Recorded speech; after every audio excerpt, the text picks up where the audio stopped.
Hey everyone, it's Blake. Welcome in to episode number 15 of our AEW 2022 save in TEW 2020. This is our state of AEW for August of 2022. And boy, there's a lot here. I'm looking at the news cycle here and seeing how many potential newsworthy items there are as we start August because as you can see, there are a lot of people here that are potential options from a contract standpoint. And like this season, I don't even know. This isn't even the state of AEW. This is more like the state of free agency in professional wrestling because there are a lot of names that are potentially available for us to contact. And look, if you've watched the WWE save we've been doing, you know that we have certainly had a lot of fun booking Sami Zayn.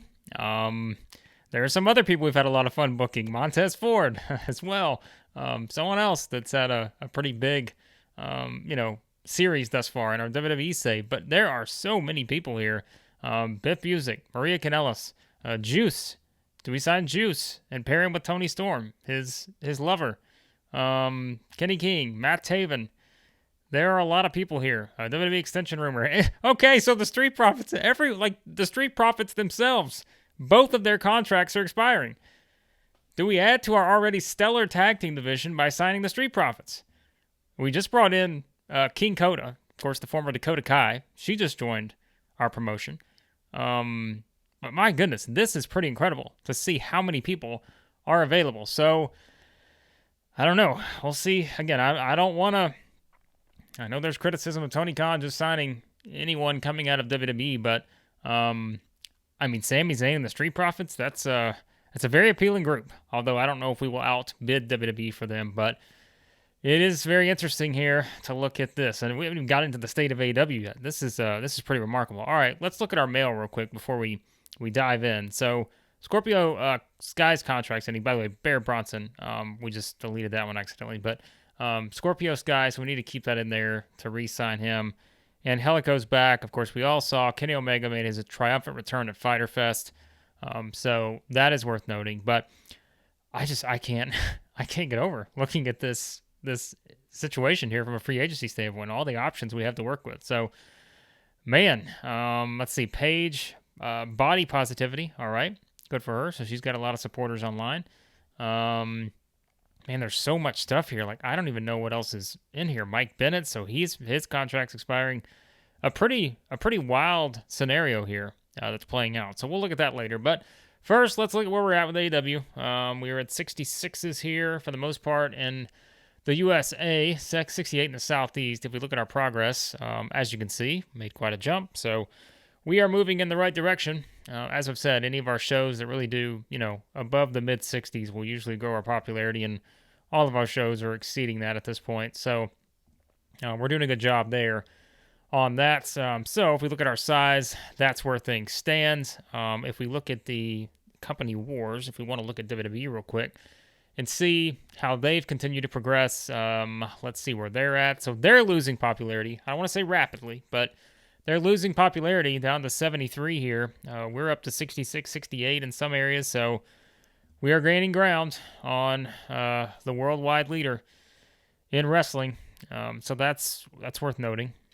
Okay, anything else? Let's look at the state of our championships right now. TBS champion still Jade Cargill. That's gone up a little bit. One, Wardlow still our TNT champion. That stayed the same. Wardlow hasn't had many defenses, so that makes sense. Thunder Rosa, we've not had a lot of big title matches yet. I think that's worth noting. Our AEW World Championship stayed the same with CM Punk. Starks and Hobbs, our new tag team champions, doing some prestige work there. And Stark's still the FTW champion, but we have not used that in any way, shape, or form yet. So that is worth noting. To our creative section we go. And it is looking at the state of our roster. Quite a top 5 there. We are going to skip our next big things list. There's a reason. Hot prospects. There's your group there, and we've used Darby quite a bit. We haven't used Sammy all that much yet. Honestly, that's just kind of waiting. Sammy's in a holding pattern until his next storyline goes into motion. Tony Storm, we haven't used that either. It's the same situation, waiting until her next storyline goes into motion. We've used Jungle Boy. We've actually used Isaiah Cassidy a little bit, but that's a good group of hot prospects. Who's hot in the promotion? Britt Baker at the very top. So she is hotter than anyone in AEW. You can have your own opinions on that. CM Punk, Moxley, Miro, Jade, all there too. So they are doing very well. Who's not? Jeff Hardy, and probably yeah, I get that. So that is worth noting in our creative section. Elsewhere, to look at the state of our storylines, we have, all we need is two with at least 50. We are certainly meeting that. The B Elite storyline is kind of one of our main focuses, 76. House of Black one is doing well. Jungle Boy's Revenge, Miro's always angry. Summer of Punk, another top storyline doing well. Tag team title chase. Yeah, we got a lot of the Wardlow one. We pretty much combined that with Miro at this point. So, in all honesty, like we can just go ahead and end this storyline now because there's no need to have it. We've kind of paired that with Miro now, so we'll just kind of push everything into that. So there are your storyline examples from where we kind of sit right now. If we kind of look at where things have been to this point, I think Fyter Fest was a really good show. We know coming up next, all the build starts now to All Out, and that is kind of, we used Road Rager and Fyter Fest, our first two special events that we had in these first two shows. We used them to kind of propel us towards All Out, but this is going to be certainly a very big show for us, and yeah, it's a huge one. So everything now goes towards All Out, and we're officially on the road to All Out. All right, let's look at some of the popularity notes here, and I'm going to have to look at a few things to roster-wise so you can't see some of the potential surprises. Although, at this point, I mean, again, we have so many people to choose from. None of these are going to be a surprise now because you guys are seeing all these. So, all right, let's look at some popularity ratings. All right, so our major stars, we're grouping it here, starting with the major stars, and that is going to be Hangman Page is one of those. We look at his popularity, and he is moving on up in the right direction. Not a ton, but he's got the stuff going on with Malachi Black right now.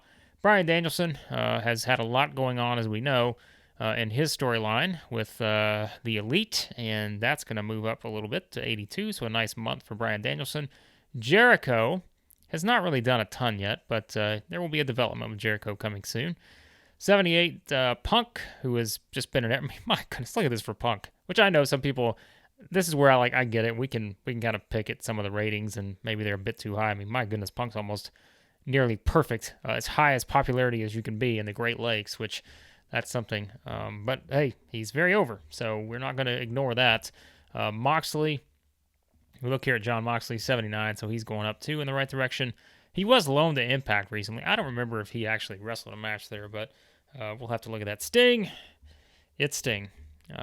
He is probably he drops a little bit, but he took the fall to Malachi Black in that one, so that's kind of worth noting. All right, let's look at our stars.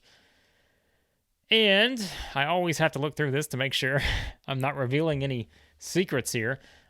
We look at our stars in this group, and that is going to be Adam Cole. We look at kind of where he's at this point. Yeah, Cole's jumped up a little bit, despite the Elite losing that match. Britt is also doing quite well. She jumps up a point. Christian, who's not really wrestled a match, but we've had a lot of promos with him. He's going to stay the same because of that. Claudio, I mean, if you just kind of want to know where Claudio's at, he's in the mid-60s. Of course, he joined us for that first match, the 10-man tag, so we actually gained a little popularity from that. JR's there. Come on, JR's the man. Kenny Omega is back again. No wrestling, so his popularity is not going to move except for jumping up one in the Southeast. So that's worth noting. Malachi Black's an interesting one because he's kind of been all over the place, but you see he's had one of the biggest jumps thus far of anyone. And remember, he started kind of with that thing with CM Punk, so that was very interesting to note. He kind of, House of Black got off to a slow start, but they've rebounded pretty quickly here with this. Matt Jackson, he's going to bump up a little bit. And let's see, Miro, our man Miro, also jumping up a bit. So that's where Miro's at. MJF, which there's no even need to look at. He's still away. We ran that angle early on with him. And let's see, let's look at Nick Jackson. He's at a 60 there for that. Paul White, we've done nothing with him. Wardlow, sorry, Big Show. Wardlow's there. So not a ton here. I mean, look, this is kind of where we're at. because these are really the people that have, kind of been in most of the storylines for the most part. So I'm not even going to go to the next section because there's quite a few people in the next section. As we've seen, the popularity boosts are minimal at best with that. So that is worth noting on that. So yeah, that's kind of where things stand as we've seen. It's more about looking at how interesting this is with the free agency and where things have kind of settled to this point on that. I'm trying to I guess we'll look at our developmental real quick. I don't think there's a lot to note, but we will look at kind of seeing if anything has gone on with OVW. So OVW, we know our leaders, the guys leading the way, Shane O'Mac, Don Callis. Our heavyweight champion still, the one and only Fuego del Sol, leading the way. Nationwide champion Anthony Ogogo. Our tag team champions are the Varsity Blondes, who, as we noted, have somehow become heel in OVW. I'd like to see what happened there. Kiera Hogan still the women's champion. So that is noteworthy in that group there. I'm trying to think of okay, so we can actually see some of the stuff that is going on there. So Kylan King, AQA, have apparently formed a tag team, so that's interesting. We still got Uno and Grayson are still down there. Your usual tag team, so a pretty good tag team group here in our division there. I'm trying to see, has anyone built any stables yet? No stables, thank goodness. We got plenty of those in AEW. I don't think there's a need for more. Still running the Saturday night special every Saturday for OVW, so we'll see if there's any bigger developments on that. But yeah, that's kind of where things stand with that. Finances, if you're into this sort of thing with the finance, so I guess we can look at that real quickly here. And as you can see, we did not gain a lot of money because remember, we spent a lot of money to get OVW started. We had to put all that money into that, so that's why our performance was not that great, just based on some of the money we lost and not gaining a ton. But $52,000, I don't know, that'll pay for something. So yeah, that'll pay for something in AEW. So there you go. There's kind of a look at where things stand as we head into August. And like I said, it probably would have been more ideal to do this after our first Dynamite, because this first Dynamite of August, that is going to be our biggest Dynamite to date. And, there will be a lot coming out of that. And we probably could have done our state of after that, but it is the 1st of August, so we wanted to go ahead and jump into it. So there you go. As always, I appreciate you guys. Always love the feedback. So be sure to like, share, subscribe, and all that. And yeah, we will be sure to check out, of course, the WWE and WCW saves we have going. As you've seen, I started another series that kind of looks at the Cornell-verse, and just it's more of a different. It's not a save yet. Now, eventually, I'm probably going to pick one of these companies and do it, but it's more of a tour of the C-verse there. So if you're someone like me who has played this over the years, but you've really kind of, I guess kind of like moved towards playing the more real world type, mods and that kind of stuff, which is just a natural thing to do. This is kind of a fun way to maybe get reacclimated with the C-verse and all that, because again, I know there's some people who play this nonstop. In terms of playing that in particular, maybe don't even care about the real world mods, but for someone like myself, I tend to put all the focus on the real world mods, when in reality, sometimes the best game experience can come just from the C-verse. So you can check that out. Again, maybe something you're interested in. If you want to get more acclimated to that, be sure to give that a look. So as always, I thank you guys, and on the next episode of our AEW 2022 save, it will be a must-see Dynamite for August, week 1.